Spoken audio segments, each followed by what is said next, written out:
So Komedia is a brilliant club to play either when you're kind of starting out and doing your first 20s, or when you've been going for an eternity like I have. It's a great building, and it's like, it feels like a custom built comedy venue, but on top of that it's the people behind it that really make it what it is.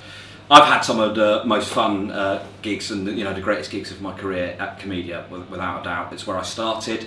I did the Jill Edwards comedy course down in Brighton. Most comedians would say that they're the best clubs to play in the country. Bath is a fantastic city anyway, but Komedia it gives people something different to do. There's always something different on. People cherish a night out, and they can't always travel like here or there or near or far. It's really important to have one local that's great and that great acts want to come to, so that like all the culture is right on your doorstep, and that keeps people going out to see live comedy, live music, live everything. It's a 7-hour round trip for me to come, so I could be in lots of other places tonight, but it's a big old stage, and the room that you're in just feels like it's full of history.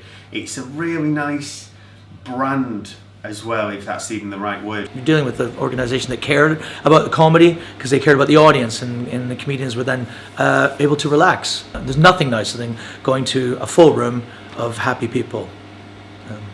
It's so tricky for people to get that right, but it's a simple dynamic, and the comedian nailed it.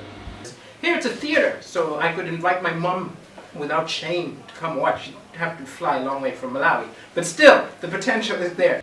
Clubs on the circuit are hugely important to people that are sort of making their way in comedy, also people that are circuit comics, and then up to like the very top. Komedia would have had people like Alan Carr and Michael McIntyre.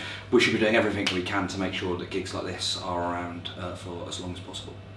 You can own a bit of this. This is why we're doing this. What we want to do is make sure that in 10 years, in 15 years, in 30 years, in 50 years and 100 years, there are still places like this owned by people in the community.